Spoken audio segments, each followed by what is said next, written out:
Invitada muy especial. La doctora Caterina Esteves Abad nos acompaña. Ella es endocrinóloga pediatra, es profesora de la Universidad de la SUAY, docente de la Facultad de Medicina, tiene su consulta privada en el San Juan de Dios, en el Hospital San Juan de Dios de la ciudad de Cuenca, y también nos apoya mucho en la Casa de la Diabetes. Katy, bienvenida, muchas gracias por estar hoy esta tarde con nosotros y sobre todo tratar un tema muy interesante que muchas de las veces tenemos muchas dudas, las madres, los padres, referente a nuestros niños y cómo cuidarnos en la pandemia. Iremos desde un tema general, pues para llegar ya al cuidado propio que deben tener nuestros pacientes con diabetes tipo 1, específicamente en la tarde de hoy. Gracias y bienvenida. Gracias, Fer, muchas gracias, especialmente a la Casa de la Diabetes, que es mi segundo hogar, diría yo. Gracias por esta invitación y sobre todo siempre dispuesta a lo que es poder educar, informar, colaborar, orientar a nuestros pacientes con diabetes tipo 1. Bueno, como habíamos dicho la tarde de hoy, recomendaciones, Katy. Estamos muy llenos de sobreinformación. Nuestros pacientes tienen muchas dudas, tienen muchas inquietudes, la comunidad en general. Yo creo que usted nos ha planteado varias alternativas de cómo comenzar a recomendar a nuestra comunidad. ¿Qué deben hacer? El uso de la mascarilla, el distanciamiento social, son cosas que de pronto las oímos simplemente por repetición. Pero ¿qué cuidados debemos tener específicamente en cada uno de estos espacios? Bueno, yo creo que es una pregunta para empezar súper importante porque lo que nos falta muchas veces es aprender, ¿sí?, a informarnos por canales adecuados, sobre todo buscar información adecuada que no nos confunda, sino que mejor nos ayude a sobrellevar este tipo de nueva normalidad que todo el mundo lo dice, ¿no? Entonces, yo creo que si empezamos por esto, es indispensable recordar esta parte de lo que es la cuarentena, de lo que es el aislamiento y de lo que es el distanciamiento, ¿sí? Recordemos que cuarentena significa restricción o limitación de actividades de personas que tuvieron síntomas o que tienen la enfermedad o que tuvieron un contacto con un paciente que haya sido positivo. El aislamiento, ¿sí?, yo creo que es la responsabilidad de alejarse o separarse por ser una persona enferma o por presentar síntomas leves. ¿Y por qué lo digo responsabilidad? Porque si yo estoy con síntomas y he tenido un contacto, o en la actualidad sabemos que el COVID o el SARS-CoV-2, el COVID-19, es comunitario. Entonces, la responsabilidad mía, si yo he estado en contacto, es aislarme, es separarme de las personas que están alrededor, de cuidarme, de hacerlo en casa, en el aislamiento, y lo que hablamos ahora del distanciamiento. Esto significa que estamos separados físicamente y se recomienda mantener una distancia de al menos entre 1.5 a 1 metro. Todas las personas debemos adoptar esto, ¿sí? Aquellos que estemos sanas o aquellos que estamos durante una charla o durante una visita médica, es indispensable mantener el distanciamiento.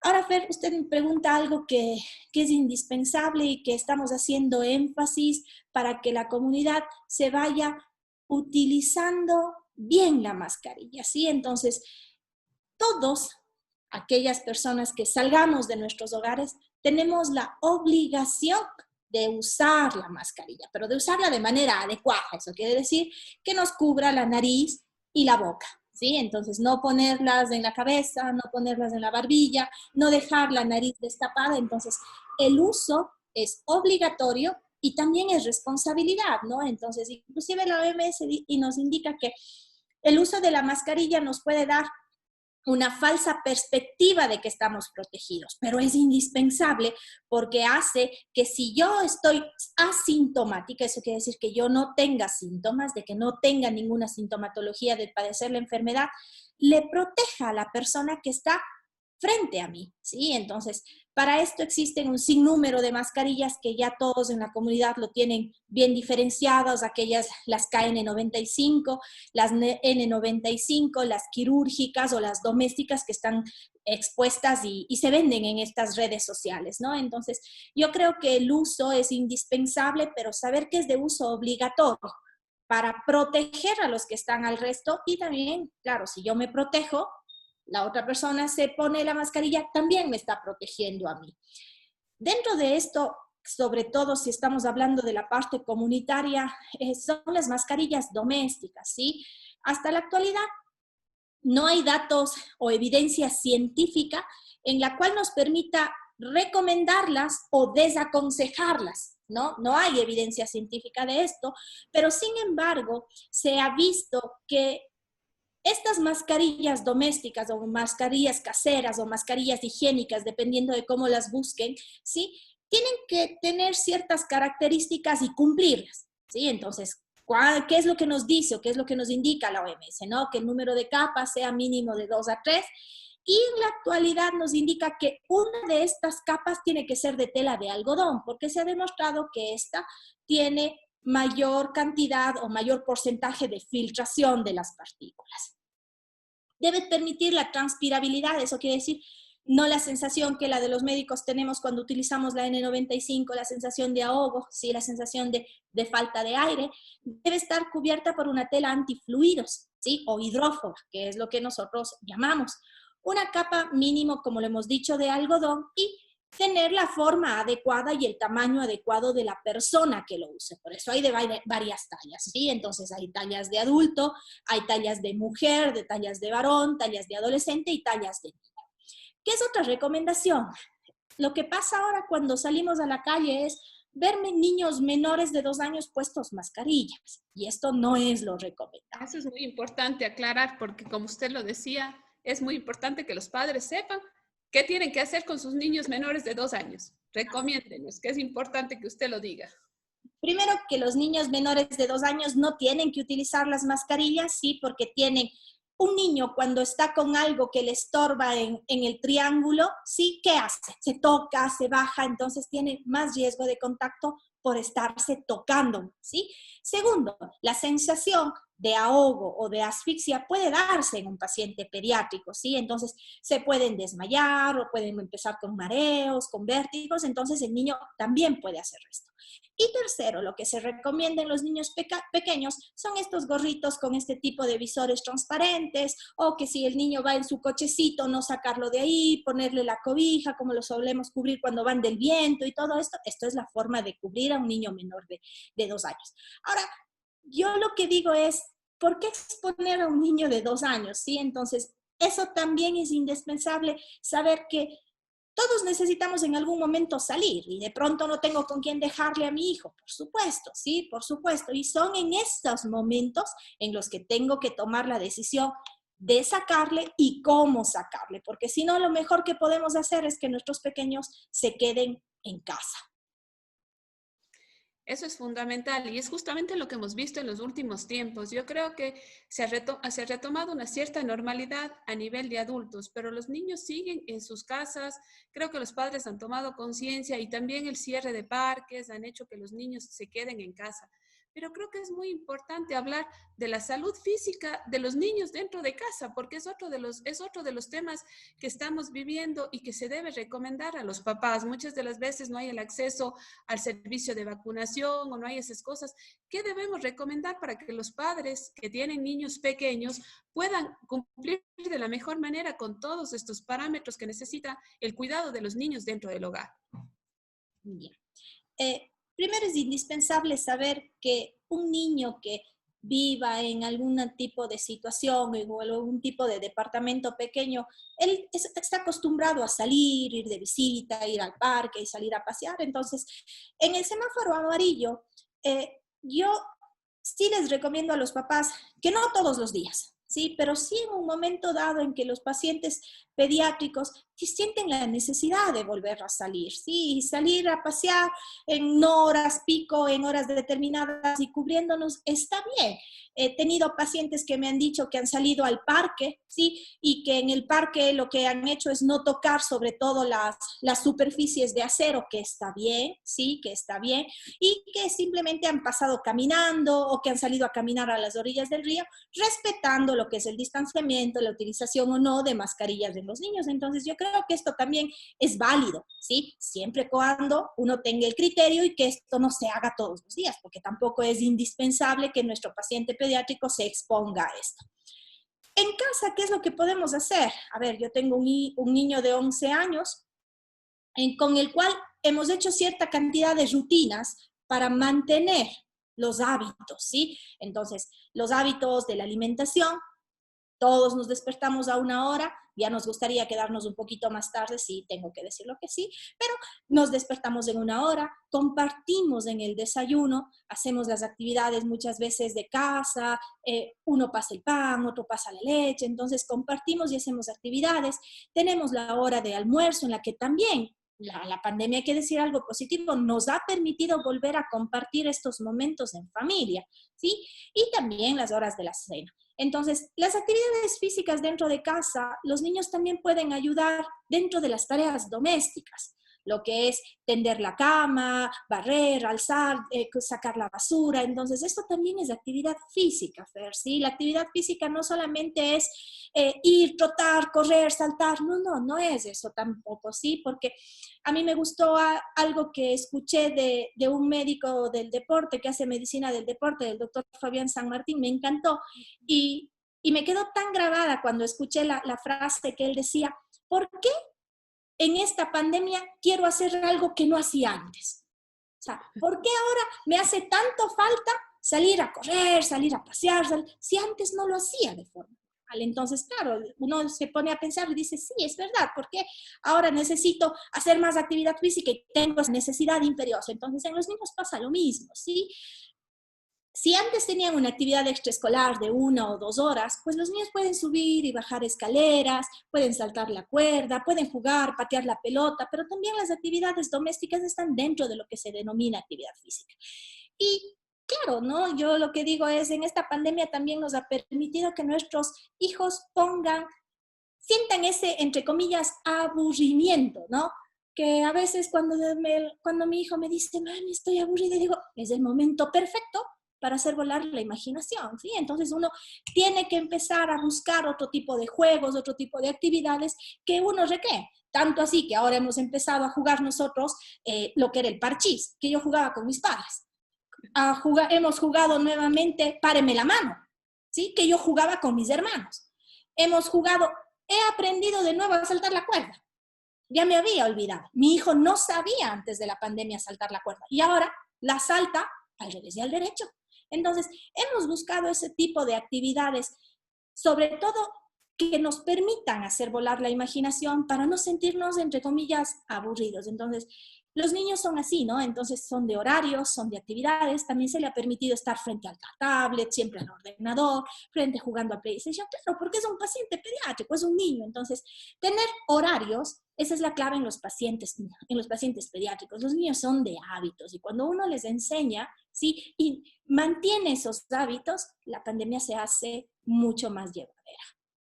Sí, dentro de los hogares yo digo que tenemos a nuestros pequeños héroes, porque los niños y los jóvenes han sido nuestros héroes durante este tiempo. Recuerden que de la noche a la mañana les cambiamos su ritmo de vida. De un viernes 13 que coincidió de marzo a la fecha, ellos perdieron todo lo que es su levantarse, lavarse desayunar, lavarse sus dientes, prepararse para ir a la escuela o el colegio, compartir con sus amigos, saludar con sus maestros, compartir el recreo, realizar sus actividades. Ellos perdieron todo y se volvieron a un espacio de 4 paredes. Entonces, nuestros pequeños héroes deben ser atendidos de la mejor manera, porque recordemos que para los adultos nos ha sido difícil esto, no se diga para los niños, no hemos tenido explicación más que lo que hemos escuchado y muchas de las veces ni nosotros tenemos la verdad frente a esta enfermedad que, como le hemos dicho varias veces, es totalmente nueva.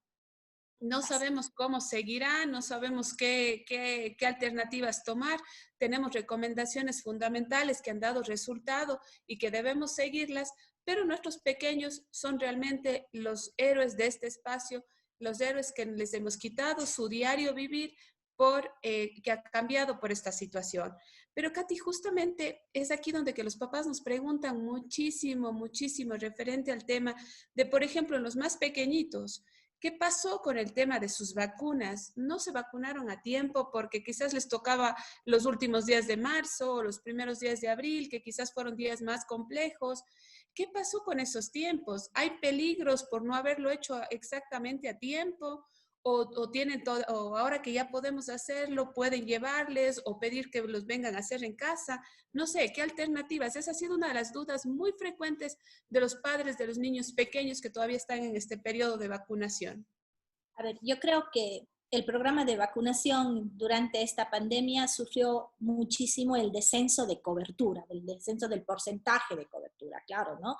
Porque dentro de esta cuarentena hubieron muchísimos niños que les tocaba su vacunación y no acudieron a la vacuna por el hecho de que había que aislarse, había ese temor por contagiarnos, y eso es real y verdadero, ¿sí? Entonces, la vacunación sigue siendo un servicio y una responsabilidad de los padres. Es esencial porque se basa sobre todo en la protección de las personas que son mucho más susceptibles de contraer aquellas enfermedades que son prevenibles. ¿Sí? Entonces, los programas de vacunación deben prevalecer y deben mantenerse. Y hay que saber que como papás debemos cumplir el esquema de vacunación que nos ha dado o que mantiene el Ministerio de Salud Pública.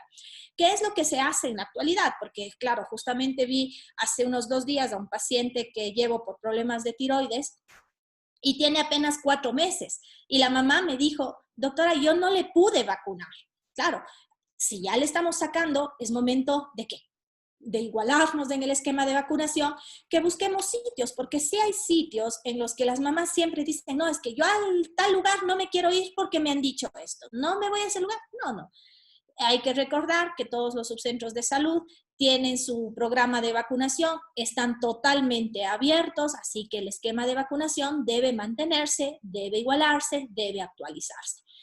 Si usted me dice, ¿qué riesgos pueden tener? Pues a ver, yo creo que los riesgos están siempre ahí, ¿sí? Entonces, si un paciente no se ha vacunado, es el momento de hacer que se actualice en el esquema de vacunación, porque usted sabe, ya lo hemos hablado con el grupo de pacientes con diabetes, que existen personas y grupos de riesgo, y nuestros hijos pequeños están todavía en el grupo del riesgo, sabiendo y teniendo claro que no sabemos, ¿sí?, con claridad, que los niños pueden tener una infección por COVID-19 con menos sintomatología, de carácter más leve, pero igual siguen siendo susceptibles, ¿sí? Y dentro de esta pandemia va dirigida el esquema de vacunación contra el neumococo, la tosferina y la gripe, que si recordamos, son vacunas que están dentro del esquema de vacunación del Ministerio de Salud Pública para los lactantes, ¿sí? Entonces, no podemos darles más riesgo en vez de poderlos prevenir. Entonces, el esquema de vacunación debe estar actualizándose ya en estos momentos en que nos podemos, sobre todo, trasladar o ir al lugar de las vacunas. Perfecto. Entonces ya sabemos que podemos ponernos al día en el tema de la vacunación, que ha sido muchas de las inquietudes que ustedes nos han planteado. Katy, hablamos mucho de las defensas del sistema inmunológico, nos han recomendado hablar del tema de la alimentación, de la actividad física, como ya hemos planteado un poquito, pero en el caso de los niños, ¿qué debemos hacer? O sea, ¿cuál es su recomendación como pediatra primero para poder mantener este sistema inmunológico de nuestros niños, ¿no? ¿Qué nos recomienda? ¿Sabe que es una pregunta bastante común en todos, ¿no? Y no solamente ahora por la pandemia, porque siempre he tenido pacientes que me dicen, doctor, ¿y qué le puedo dar para que le suba las defensas? Sí, o sea, por ejemplo, le llevo por el crecimiento, pero la mamá pregunta, ¿y qué le puedo dar?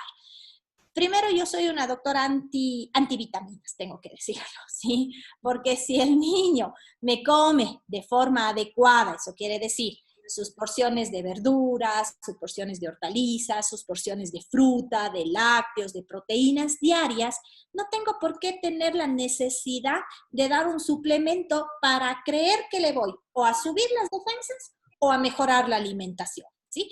Tanto las vitaminas, los suplementos, esto está dirigido a pacientes que requieran en su momento y son muy puntuales. Entonces, 1. 2.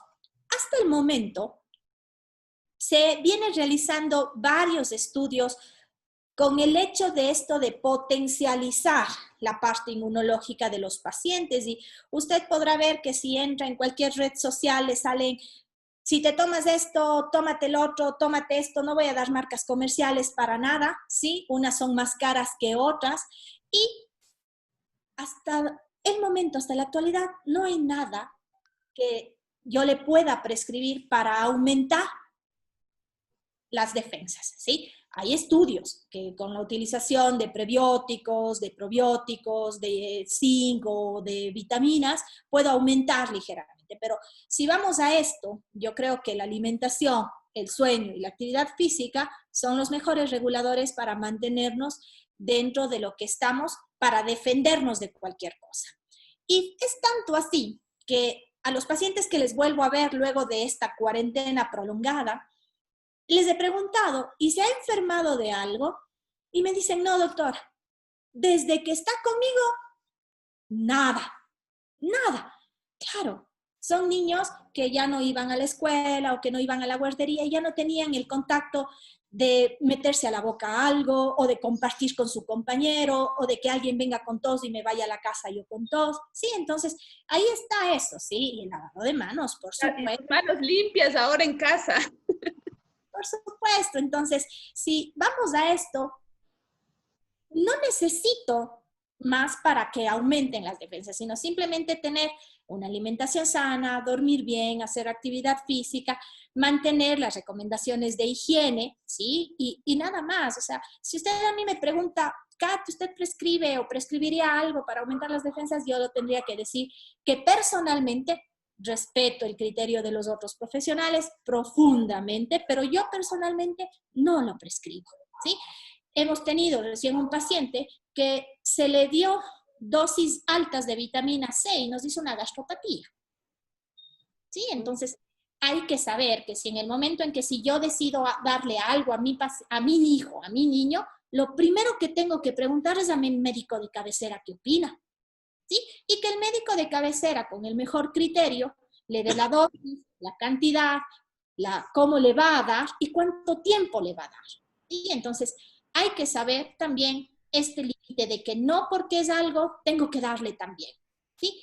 Y creo que es buena la pregunta, sobre todo por el hecho de la automedicación, ¿sí? En la actualidad, con todo esto que estamos cursando, con todo este proceso y este virus del cual estamos aprendiendo muchísimo y todavía nos falta mucho por aprender, ¿sí? La automedicación tiene que limitarse aún más, ¿sí? Tiene que ser controlada, porque claro, desgraciadamente, lo voy a decir de esta forma, así como las partes de todo lo que es las redes sociales nos han ayudado un montón, porque no todo es malo en redes sociales, ¿sí?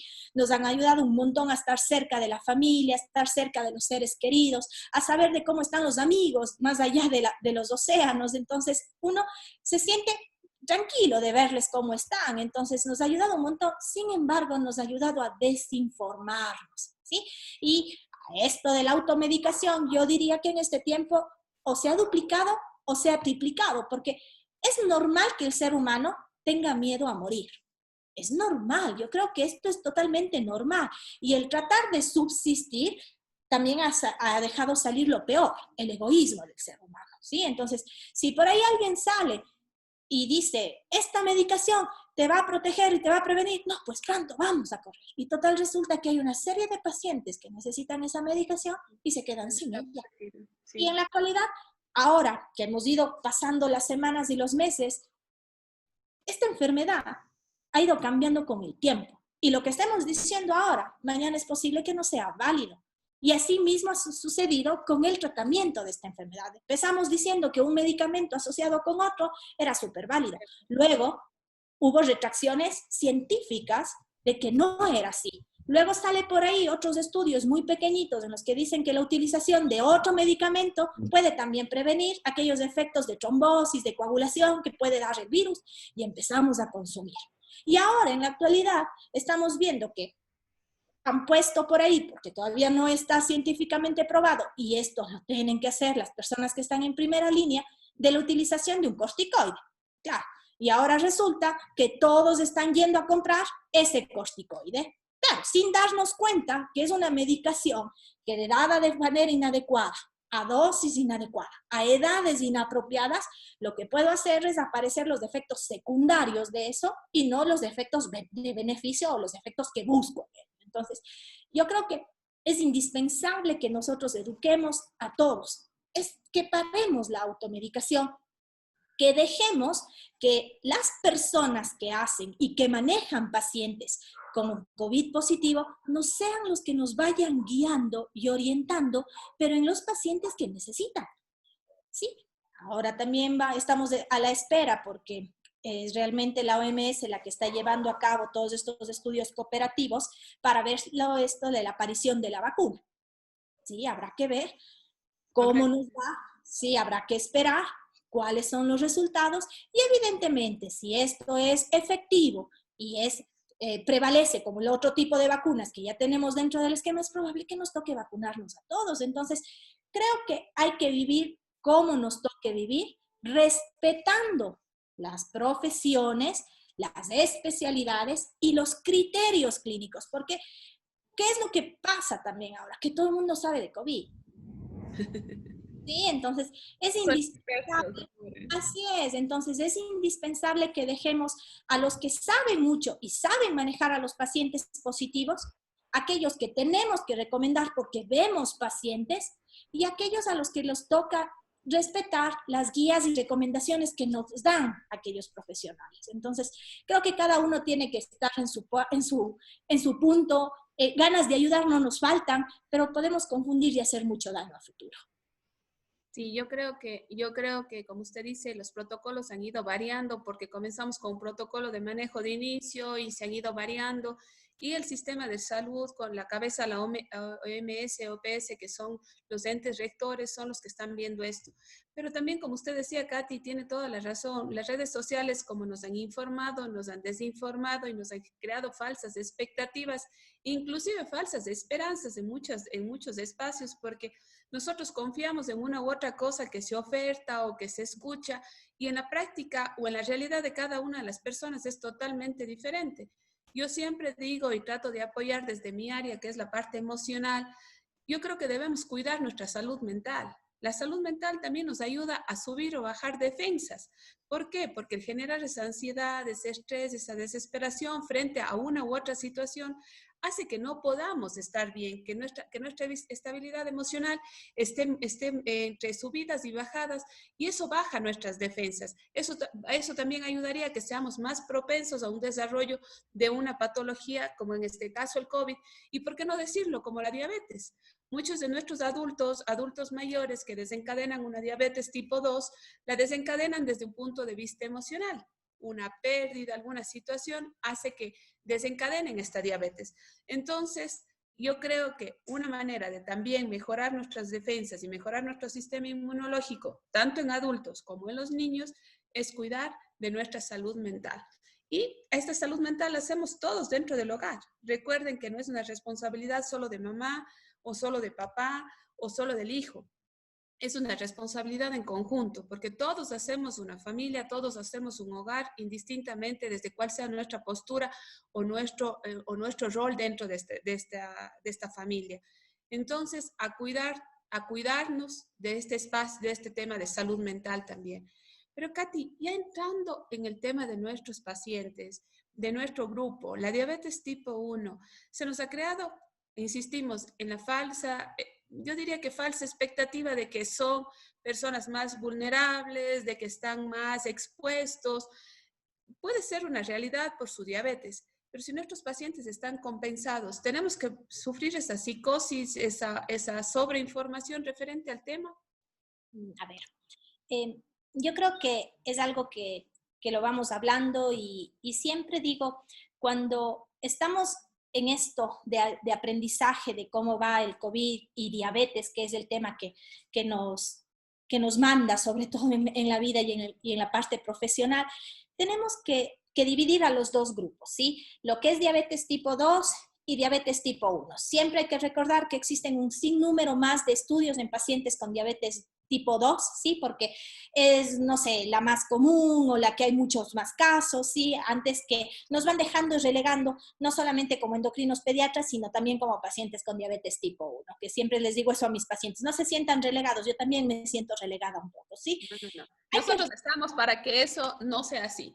Nosotros trabajamos mucho por ellos. Entonces, lo que hay que recordar es que la diabetes en general, ¿sí? Si hablamos de diabetes, es la enfermedad o la comorbilidad más frecuente en un mayor número de personas mundialmente, ¿sí? Entonces, es importante recordar que todas estas series científicas lo que van viendo es cómo se va comportando el paciente con diabetes sin discriminar, porque no dicen, pero uno se da cuenta que en el momento que lees diabetes tipo 2, que el 30% llegan a ser tan altas las tasas que el 30% de pacientes que han tenido COVID positivos ya han tenido un diagnóstico de comorbilidad como diabetes. Entonces, son pacientes que han tenido diabetes y que en el momento actual presentan COVID positivo. ¿Cómo se han comportado estos pacientes? Lo que nos dicen las series es que pacientes que tienen diabetes como comorbilidad y COVID positivo, se duplica la posibilidad de hacer una infección más grave. ¿Sí? Eso es lo que nos dicen en términos generales. Y que le ponen como conclusión de que la diabetes, así como una serie de enfermedades, hacen que tengan le hacen ver que es un factor de riesgo de mal pronóstico en un paciente que se infecte con COVID. Entonces, ¿desde qué punto de vista hace que la diabetes agrave un proceso de COVID? Si esto lo entendemos a la diabetes como una inflamación crónica, en el cual podemos tener alteraciones de la coagulabilidad e inclusive se está hablando en la actualidad de la posibilidad, ¿sí? Por eso lo pongo como posibilidad, ¿sí? De que el virus ataque y dé un daño directo en el páncreas. Entonces ya son varios factores. Alteraciones metabólicas, inflamación crónica, alteraciones de la coagulación y daño directo. Entonces, esto nos hace pensar de que todas las series científicas nos dicen que la diabetes es un factor de riesgo de la probabilidad de que el COVID-19 vaya mal en un paciente. ¿Sí? Entonces, esto hay que tener. Ahora, cuando hablamos en cambio de COVID-19 y diabetes tipo 1,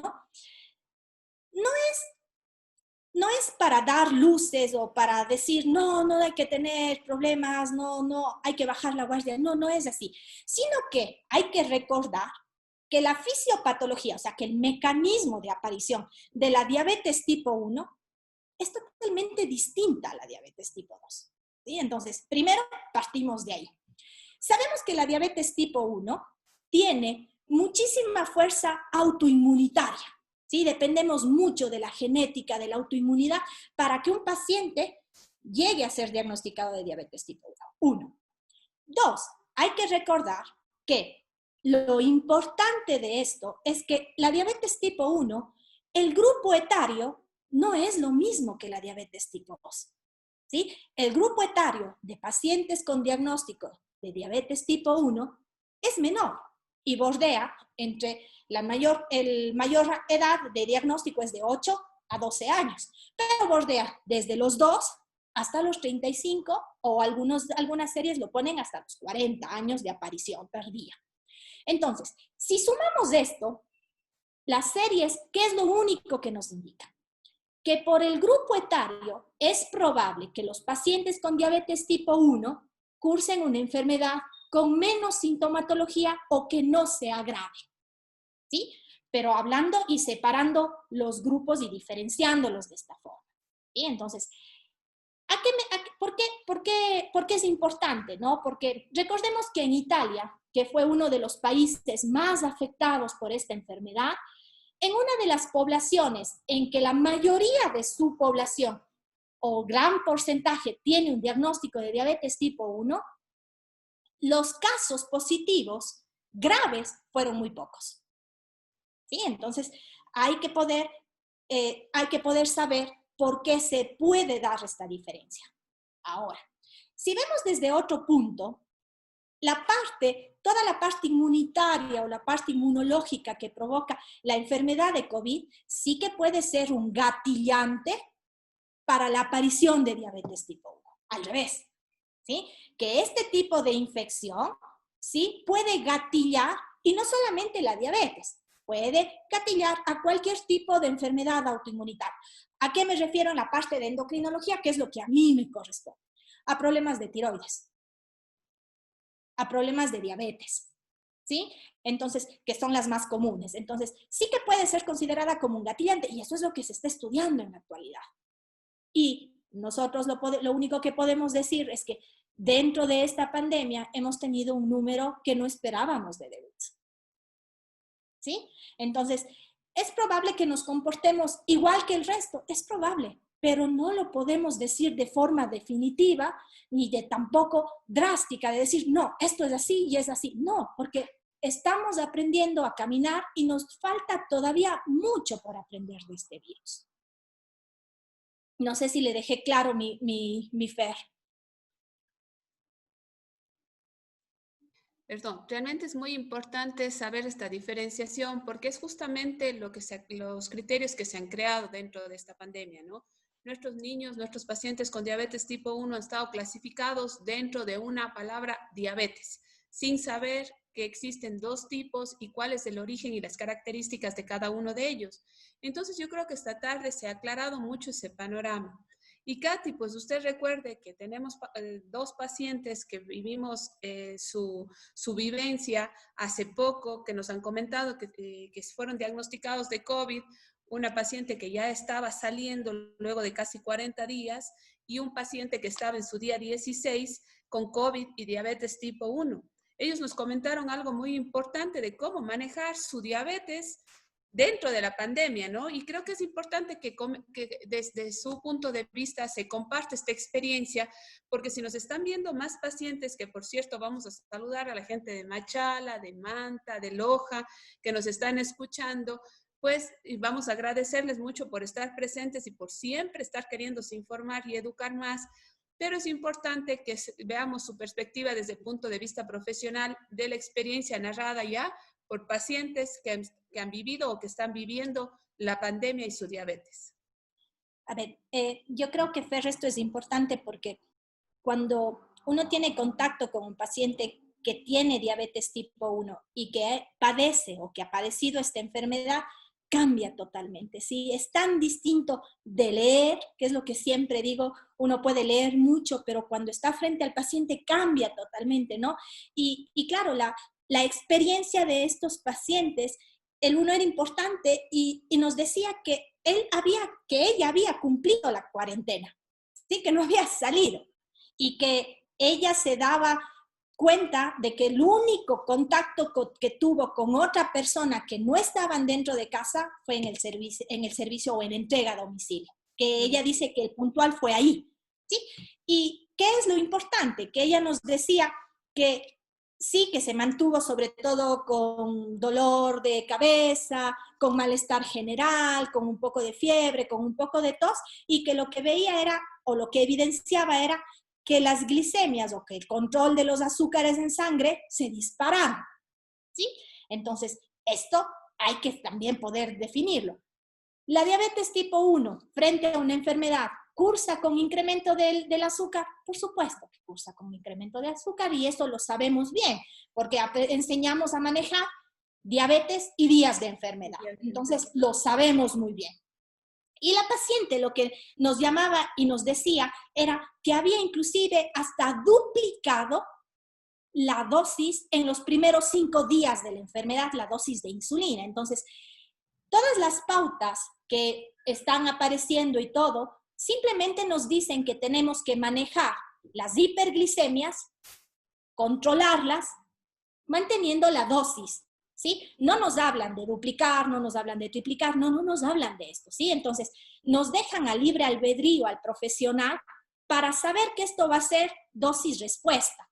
Y el otro paciente, que yo le digo que es un plus el tener una bomba de insulina, ¿sí? Porque hay que recalcar que esto nos facilita mucho, ¿sí? Nos facilita mucho la toma de decisiones porque en ellos podemos hacer rangos temporales de mantener dosis de insulina superiores y en ciertas ocasiones simplemente bolos o bolos cuadrados para mantener esas dosis altas de insulina. Entonces, no es lo mismo manejar diabetes en tiempos de pandemia con bolus basal, que eso es insulina inyectada, versus bomba de insulina, ¿sí? Entonces, son dos pacientes de la costa tan distintos que tuvieron la misma sintomatología, pero que los controles eran distintos, ¿sí? Entonces, ¿qué es lo que nos toca decir? Que nos toca aprender, acompañar y ir viendo cómo nos va el paciente, cómo nos va respondiendo a lo que sabemos que se está haciendo. No podemos incursionar con otras cosas, ¿sí? Sí. Tenemos que seguir y claro, la hidratación, la alimentación tiene que mantenerse. Hay que recordar que los pacientes que nos comentaban era que nos decían que ellos no podían hacer actividad física porque se sentían ahogados. Entonces, claro, si yo sé que el mejor control metabólico de la diabetes es alimentación, educación, actividad física y tratamiento insulínico, le quito uno, me resulta que la mesa me queda con 3 patitas. Entonces, de ley voy a estar cojeando más y voy a hacer que los niveles aumenten. Entonces, a un paciente me va a tocar tal vez aumentar la dosis de forma adecuada, dependiendo de cómo esté, e irle guiando, hidratándole, y ya cuando esto vaya pasando, reactivando su actividad física, que todavía no sabemos realmente con qué porcentaje. Al momento siempre he tratado de leer y he tratado de preguntar qué tipo de capacidad funcional respiratoria nos quedará después. ¿Sí? O sea, esto todavía nadie nos dice seguro que en unas semanas, o si no, ya estarán escribiendo y mañana se publicará, pero hasta el momento hay que tener esto, ¿no? De que un paciente con diabetes tipo 1 nos quedan los 3 pilares: la alimentación, lo que es la insulina, cómo tomo las decisiones frente a la enfermedad y el acompañamiento, que siempre es importante. Y eso es una parte fundamental. Yo creo que el paciente, recuerden ustedes que no debe estar solo, no debe salir solo. Para eso tiene su endocrinólogo de cabecera, su endocrinólogo pediatra, dependiendo la edad, y el acompañamiento con el médico internista general, el médico especialista que esté manejando otra patología. Como decía Katy, nosotros nos enfocamos mucho en enseñar diabetes y días de enfermedad, porque muchas de las veces las dudas, inquietudes de los papás dicen, pero sí hice todo lo mismo, le di lo mismo de comer, la actividad fue menor porque estuvo decaído, durmiendo o cosas así. ¿Por qué los niveles de glucosa se disparan? Que por lo es la generalidad, ¿no? Siempre nos sube la glucosa en estas etapas. Entonces, recuerde que el paciente de estos espacios no puede salir solo, siempre necesita el acompañamiento de en este caso, de su médico que controla su diabetes y del médico que controlaría el otro tipo de patología que está sufriendo en el momento. Eso es importantísimo recordarles a ustedes, porque a veces nos creemos, como habíamos hablado hace unos momentos, que podemos automedicarnos, que podemos salir de esto por nosotros mismos. Pero debemos, en este caso, buscar al profesional. Si ya tenemos una enfermedad preexistente o una patología preexistente, necesitamos nuestro profesional de cabecera. Es por eso que siempre recomendamos la adherencia correcta con su médico, la confianza que debemos tener al manejar una enfermedad crónica. Sabemos que esto va a durar para toda la vida y debemos generar esta confianza y esa reciprocidad entre paciente y profesional, porque es fundamental para el manejo de cualquier patología. No se diga en el caso de nuestra diabetes, que necesitamos inclusive tener un equipo a nuestro alrededor de más profesionales. Katy, realmente el tiempo es oro. Nosotros nos podríamos quedar conversando toda la noche porque realmente es un tema muy importante que nuestra comunidad necesita saber y que estamos justamente en este espacio enfocados en hacer que ustedes vayan aprendiendo un poquito más todos los días. No se pierdan ningún jueves porque todos los jueves hay una experiencia nueva para poderles decir y comentar a ustedes, y esperemos que la pongan en práctica, que eso realmente es lo que nos interesa, que la pongan en práctica. Katy, para despedirnos, denos su mensaje y su recomendación final para la comunidad. No hablemos solo del paciente con diabetes, sino hablemos de la comunidad en general. ¿Qué es lo que debemos de hacer en estos tiempos? Bueno, yo creo que la recomendación fundamental es que nos informemos por canales adecuados. Yo siempre lo diré y terminaré cualquier tipo de invitación que me hagan con esto, ¿no?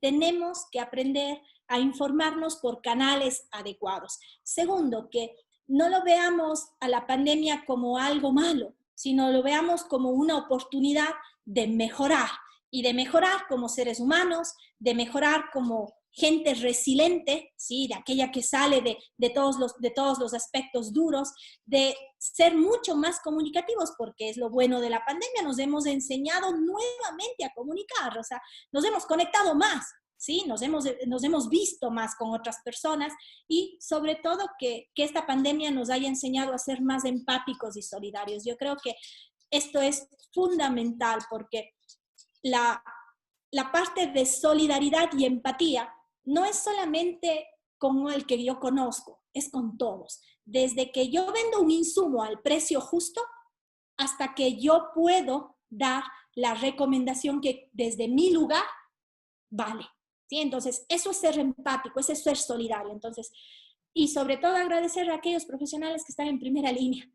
Yo siempre les diré, serán mis héroes por siempre y no solamente los profesionales de salud, sino desde las personas que nos reciben en los hospitales, en las puertas, hasta aquel médico que es capaz de salvarnos la vida. Sí, muchas gracias por todo y gracias realmente, Fer, por estos espacios que es importante informar. Sí, como usted dice, informar de una manera adecuada y correcta. Recordemos que es una enfermedad totalmente nueva, el COVID está evolucionando día a día, lo que vimos ayer será distinto mañana. Tratemos de informarnos por canales oficiales como nos ha recomendado Katy y siempre estaremos insistiendo en eso.